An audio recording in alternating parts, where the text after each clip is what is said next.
what's happening right now with Warner Brothers? I hear a lot of stuff. I haven't really dove into the details, but you being a expert in this Expert, industry, it's important.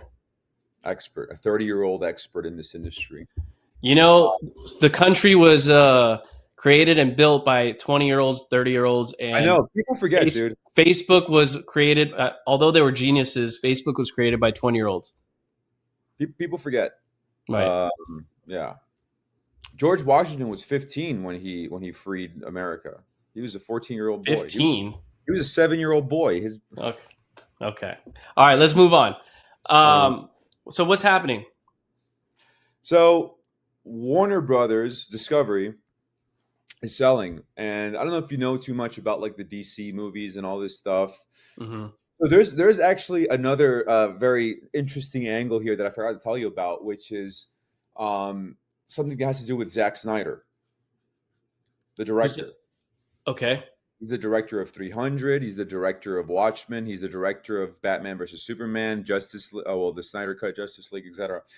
And it's some very interesting things, like the way that you see people in politics post things cryptically before something big happens. Same thing in Right. the film industry. So it's very, and my schizoid ass is like watching stuff on both fronts all the time. So it's very interesting to see these things. So Warner Brothers has not been doing too well lately.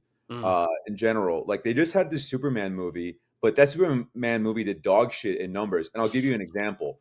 When you're accounting for the numbers of a movie, right, you're accounting for the international. You're not accounting for the domestic. You're accounting for how much money this movie made internationally. Every week, they will show reports of what this movie made in the worldwide box office, right? Right. For this Superman movie, which it was super interesting. Everybody was talking about it because they don't do this. They Yeah, it would was good marketing. they would only report the domestic numbers of the Uh, Superman movie every week. I So see. so that is very interesting, right? That's not, and the numbers were okay. They weren't crazy. They were okay, but the numbers internationally were less than the numbers for the Zack Snyder Superman film from like 26. I'm not huge on those films, people. So I'll go into that in a second. But I don't know 20, what you're that was 2016-ish. Like, who was the main actor? I think 2011 or something. It's Henry Cavill. Okay, I yeah, think he's good. I think maybe he's amazing. Right. He's a good actor. But so that movie grossed like 300 something. I don't even remember, bro. I should have looked at the numbers to be honest with you, but I know that it grossed way more, like exponentially more Mm-hmm. back in 20 whatever the fuck when it came out. Mm-hmm. Um, as opposed to this new Superman movie, which a lot of people thought was very political. They thought maybe it was about Russia and Ukraine or Israel and Palestine. And so, Mm. to be honest with you, nobody's really interested in that stuff. They're just trying to watch comic book movies, right? They're trying to escape from this stuff, right? Reality. Yep. So that's a big problem. If this Superman movie is not making enough money and it's only making enough money domestically and they cannot show. So, by the way, this Superman movie was supposed to be the flagship for a whole new DC cinematic universe. So if this one did not do amazing, and this is Superman, this is the biggest superhero. This Right. is Iron Man or Spider Man. Batman's better, but yeah. Of course, Batman can kill him. We all know this, and it's shown in Batman versus Superman. He uses a Right. kryptonite spear, Batfleck, Ben Affleck, Batman. But what I was going to say is that that's really bad. And so James Gunn, who's the director of Guardians of the Galaxy, which I'm a very big fan of. I loved Guardians of the Galaxy. The first one was very good. The second one I loved until people told me that it was bad, and then I loved it even harder. But no, I'm a big fan. People are not a fan. I'll get back to in the subject, but I just want to comment on this. People are not a big fan of something called the pin drop, which is when a director uses music very good, very well to something in a scene, but there's no real story in those scenes. So, Oh, interesting. yeah, I'm just watching like a nice little music video. Does Now, Hans Zimmer do that or no?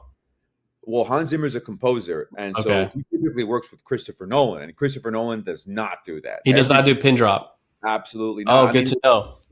so pin drop doesn't just mean like a score coming in, like it's a specific, or maybe I don't know, maybe the actual definition is more open, but Right. the point is like people criticizing this cheap like music use, right? I And so see. James Gunn always uses it. He even used it in Superman, but I'm quite a fan of that. I wish I had money to use fucking Highway to Hell. You know what I mean? I wish I had money to use Panama by Van Halen. Why? You know, but I don't. So not right now. Also, like those classics rock songs, they're very expensive. Like Led Zeppelin is very expensive. You Hmm. know, Taika Waititi used the Immigrant song in Thor Ragnarok, and it was a big deal because Led Zeppelin really doesn't. You don't hear Led Zeppelin Right. songs. You know who was able to get a Led Zeppelin song is actually Zach Snyder was able to get a Led Zeppelin song on this one movie called Sucker Punch, which kind of sucked to be honest with you, Uh-huh. but that Zeppelin song was good. Anyway, I'm getting off track So now, Zack but Snyder, he what did he do? He said something about the film.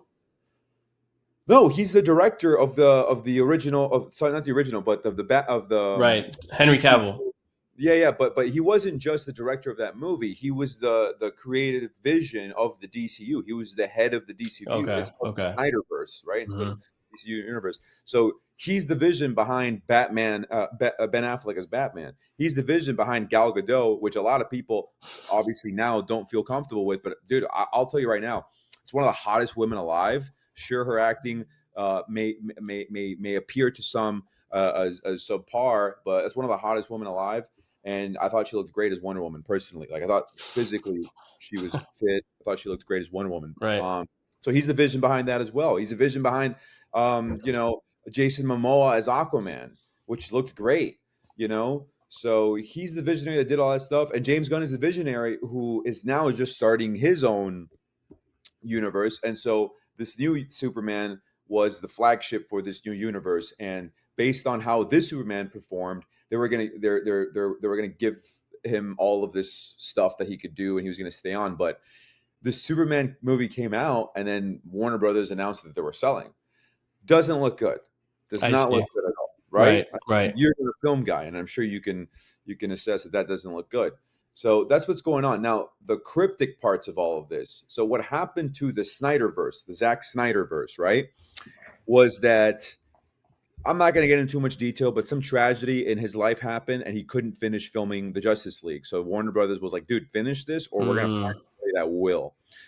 And he was like, "I quit."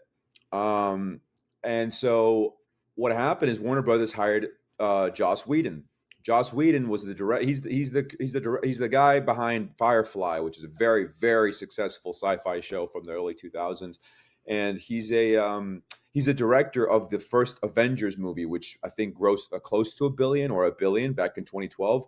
That movie set the precipice for what Hollywood is going to be for the next 10 years, right? So he's the director behind that. So he's kind of a big deal. Now, Warner Brothers thought, okay, we lost Zack Snyder, who was the visionary behind all this. Let's just get Joss Whedon, who did the Avengers, to do Justice League. It tanks horrifically. He Mm. makes, you know, the Justice League, the DC universe that Snyder had made was a lot darker. It was sad and dark. Right. Right. I remember that. People liked it. Some people thought it was too dark, right? So that was the whole thing. Disney is like a comedian with a super cape, right? It can be cool, but it's just like this constant Disney, you know, and the internet term for it, this constant Disney funny thing that there's no seriousness ever. The internet term for it is called post-Whedonism, which is Joss Whedon, the director of the Oh, Avengers. interesting. Yeah. So whenever you're watching a movie and there's a very serious moment and somebody just goes, well, that was crazy, and or like ruins it with some small little comedic tidbit, it's called post-Whedonism, apparently. Interesting. um so anyway, and all of that, Warner Brothers, they got Joss Whedon. It flops horrifically, and the movie is nothing like what the actual movie was Hmm. supposed to. This is where you have released the Snyder Cut, which is this whole movement. Because I'm not going to get too into that, but it's this very, it's like Republican Democrat. It's that cutthroat. Okay. The So Snyder, essentially, it was a snowball effect of wrong decisions by Warner Brothers, and I think what you're implying is those decisions are leading to the sale. right? We're just getting into we're just some background as to, like, you know, for the person that's not too into the industry.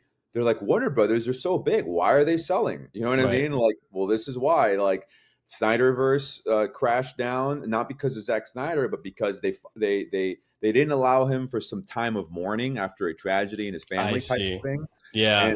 So he quit, and they brought in Joss Whedon. I'm sure they were trying to compete with Age of Ultron or Avengers something. They're in compete in competition.